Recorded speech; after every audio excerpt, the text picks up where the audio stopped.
Assalamualaikum warahmatullahi wabarakatuh. Selamat pagi anak-anak, apa kabar kalian? Mudah-mudahan kalian dalam keadaan sehat walafiat. Hari ini, seperti biasa, Selasa pagi akan diisi dengan PJJ Bahasa Indonesia. Masih dengan teks cerpen. Nah, anak-anak, sebelum kita mulai pembelajaran hari ini, mari kita berdoa terlebih dahulu ya. Ya, baiklah anak-anak. KD yang akan kita capai hari ini adalah KD 3.6, menelaah struktur dan aspek kebahasaan cerpen yang dibaca dan didengar. Kemudian, ada tujuan pembelajaran yang akan kita capai hari ini, yaitu setelah mengikuti pembelajaran, kalian diharapkan mampu menganalisis struktur cerpen yang dibaca dan didengar dengan tepat. Yang kedua, setelah mengikuti pembelajaran, kalian diharapkan mampu menelaah aspek kebahasaan pada cerpen yang dibaca dan didengar dengan tepat. Nah, sebelum masuk pada pembelajaran hari ini, yuk kita ingat-ingat lagi materi kita sebelumnya. Ada yang masih ingat tidak? Minggu lalu kita sudah membahas tentang apa? Iya, betul. Kita sudah membahas unsur intrinsik dan unsur ekstrinsik cerpen. Dalam unsur intrinsik ada unsur apa saja? Coba ingat-ingat lagi. Iya, pintar. Nah, dalam unsur intrinsik ada tema, amanat, alur, sudut pandang, penokohan, dan juga latar. Dalam unsur ekstrinsik, ada gaya bahasa yang digunakan oleh pengarang. Ada nilai-nilai yang terkandung dalam isi cerita dan latar belakang si pengarang. Nah, materi kita hari ini adalah ada dua nih. Ada struktur teks cerita pendek dan ada aspek kebahasaan dalam cerita pendek.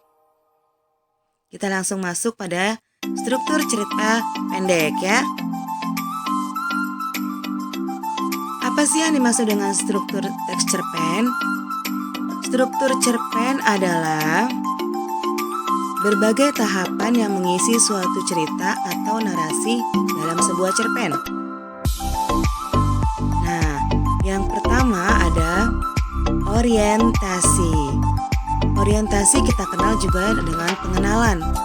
Apa yang diperkenalkan? Yang diperkenalkan adalah tokoh dan latar. Berikutnya,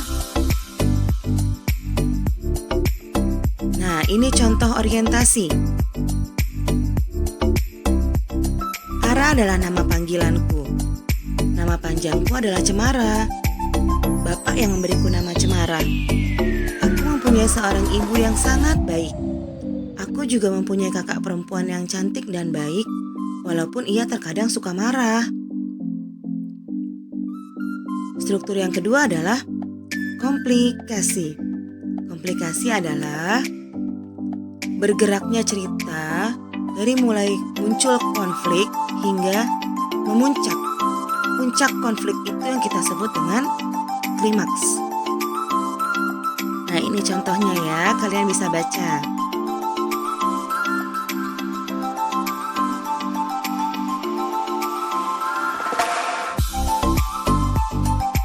Ya, struktur berikutnya adalah resolusi. Resolusi ditandai dengan munculnya solusi yang dilakukan oleh tokoh-tokoh dalam cerpen. Ini contohnya.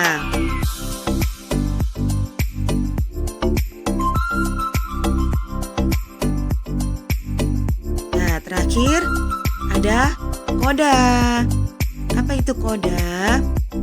Koda merupakan kesimpulan, atau dengan kata lain kita bisa menyebutnya dengan amanat yang dimunculkan dalam akhir cerita. Tetapi tidak semua cerita memiliki koda, karena koda boleh ada, boleh tidak dalam sebuah cerita. Ini contohnya ya.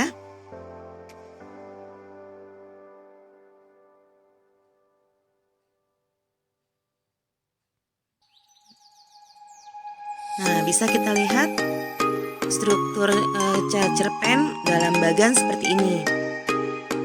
Orientasi, lalu mulai naik yang kita sebut dengan komplikasi, dan kisah menemukan solusinya kita sebut dengan resolusi.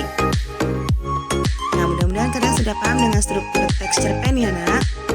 Kita akan beralih ke aspek kebahasaan dalam teks cerpen. Apa saja aspek kebahasaan dalam teks cerpen? Yang pertama ada penggunaan kata ganti yang dapat dilihat dari sudut pandang yang digunakan. Lalu apalagi? Adanya penggunaan penanda yang menunjukkan keterangan waktu. Lalu ada pemilihan kosakata atau penggunaan kata benda yang khusus. Berikutnya ada penggunaan uraian deskriptif yang terperinci dan penggunaan gaya bahasa atau majas.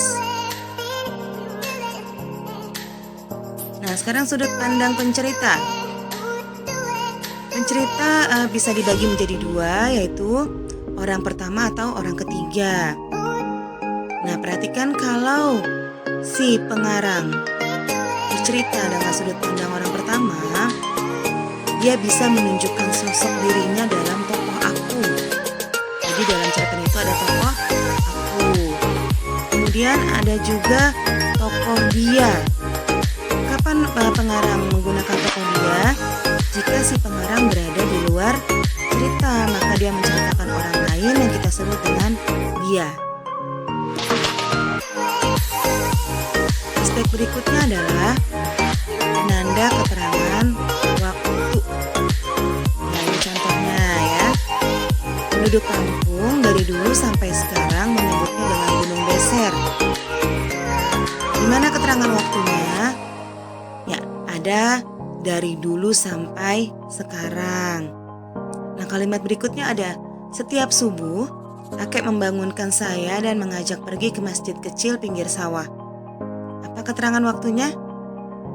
Iya betul, ada setiap subuh. Aspek kebahasaan berikutnya ada kata benda khusus. Nah, pilihan kata bendanya ini yang bermakna kuat.